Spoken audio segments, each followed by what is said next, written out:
नमस्कार। आज दुनिया में खासकर ग्लोबल सिक्योरिटी को लेकर बहुत कुछ एक साथ हो रहा है।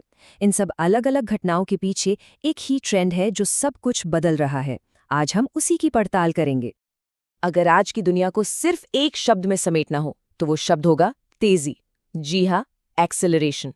मिलिट्री टेक हो या देशों के बीच बदलते रिश्ते, सब कुछ बहुत ही तेज रफ्तार से बदल रहा है। तो ये तेजी कहाँ-कहाँ दिख रही है, आइए देखते हैं।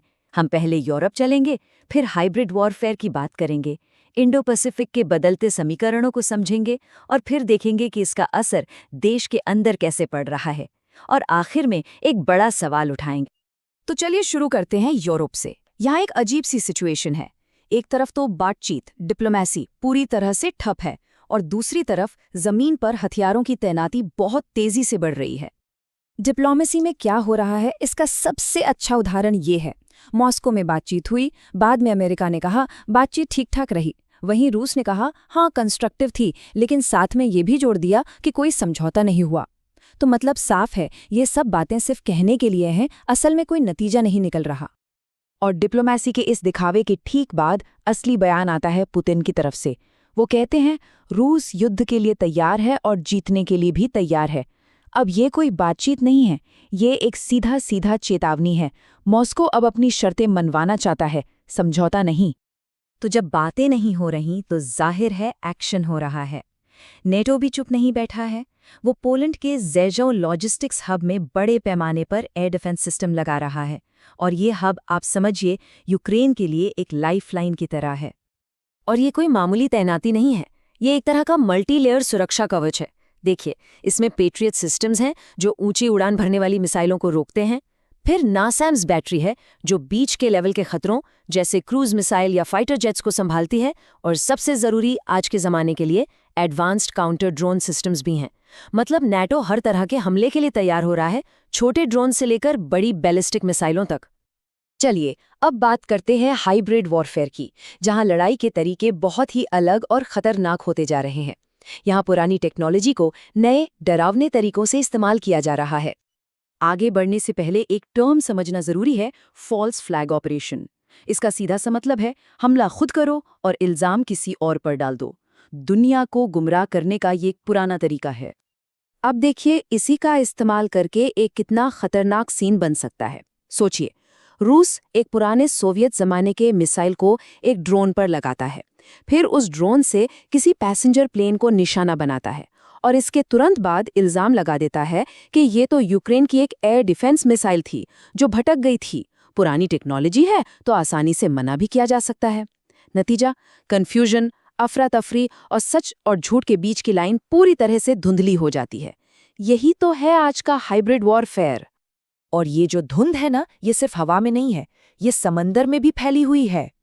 रूस की शैडो फ्लीट को ही ले लीजिए। ये पुराने कम बीमा वाले तेल के टैंकरों का एक पूरा बेड़ा है जो पश्चिमी प्रतिबंधों से बचने के लिए इस्तेमाल होता है। ये जहाज अक्सर अपना ट्रैकिंग सिस्टम बंद कर देते हैं और रडार से गायब हो जाते हैं। ये ग्रे जोन वॉरफेयर का एक और क्लासिक उदाहरण है, जहां आप बिना जंग का ऐलान किए लड़ाई के सारे नियम तोड़ते हैं। और यहाँ दांव पर बहुत कुछ लगा है। अंदाजा लगाइए, एक एक टैंकर में करीब $70 मिलियन का तेल होता है। इसीलिए यूक्रेन अब इन जहाज़ों को निशाना बना रहा है, और वो भी बहुत स्मार्ट तरीके से। वो उन्हें डुबो नहीं रहे, बल्कि उनके इंजन या स्टीयरिंग सिस्टम को नुकसान पहुंचा रहे हैं ताकि वो चल ना पाएं। ये रूस की इकोनॉमी पर सीधा हमला है, वो भी बिना किसी बड़े एनवायरमेंटल डैमेज के। अच्छा, अब यूरोप से निकलते हैं और चलते हैं इंडो पैसिफिक की तरफ। यहाँ भी चीज़ें उतनी ही तेज़ी से बदल रही हैं, खासकर देशों के बीच की पार्टनरशिप। और ये बदलाव कोई छोटा मोटा नहीं है, ये एक ऐतिहासिक बदलाव है।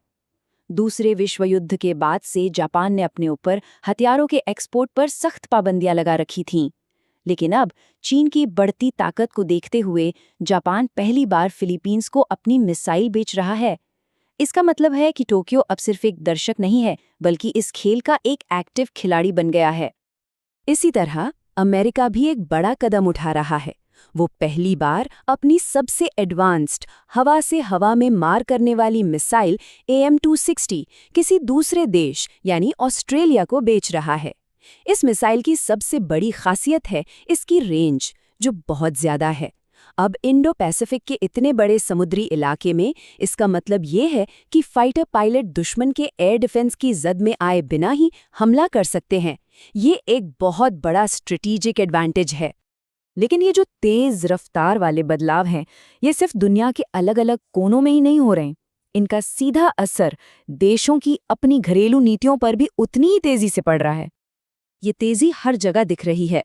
रक्षा विभाग में जवाबदेही को लेकर सवाल उठ रहे हैं। आप्रवासन से जुड़ी नीतियां रातों रात बदल रही हैं। विदेश नीति में ऐसे फैसले हो रहे हैं जिनकी काफी आलोचना हो रही है। और तो और पब्लिक हेल्थ में भी दशकों पुरानी नीतियों पर दोबारा विचार किया जा रहा है। हर तरफ एक तरह की जल्दबाजी और विवाद का माहौल है। तो आखिर में सवाल ये उठता है कि इस पूरी तेजी की मानवीय कीमत क्या है? आज का ये जो मॉडर्न युद्ध है, ये एक नया फॉग ऑफ वॉर यानी युद्ध का कोहरा पैदा कर रहा है। एक ऐसा कोहरा जहां सच और झूठ में फर्क करना लगभग नामुमकिन होता जा रहा है। और इस कोहरे की सबसे दर्दनाक तस्वीर ये आंकड़ा दिखाता है। युद्ध को खत्म हुए कई साल हो गए हैं, लेकिन आज भी अफगानिस्तान में बारूदी सुरंगों का शिकार होने वालों में 77% बच्चे हैं। ये दिल दहला देने वाली सच्चाई है। और इससे भी बड़ी ट्रेजेडी ये है कि इन बारूदी सुरंगों को साफ करने वाले लोग यानी डी माइनर्स, उनकी संख्या बहुत तेजी से घटी है।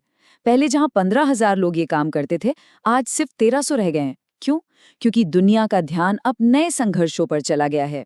पुराने जख्मों को भरने के लिए न तो संसाधन है और न ही शायद इच्छा शक्ति। तो आज की बात हम इसी सवाल पर खत्म करेंगे। सोचिए, अगर टेक्नोलॉजी इतनी आगे बढ़ जाए कि हमलावर की पहचान ही छिप जाए, अगर जवाबदेही ही इस टेक्नोलॉजिकल कोहरे में खो जाए, तो इस पूरे ट्रेंड का सबसे खतरनाक पहलू क्या होगा? जब ड्रोन और डीप फेक के इस दौर में सच का पता लगाना ही मुश्किल हो जाए, तो क्या होगा? ये एक ऐसा सवाल है जिसके बारे में हम सबको सोचना होगा।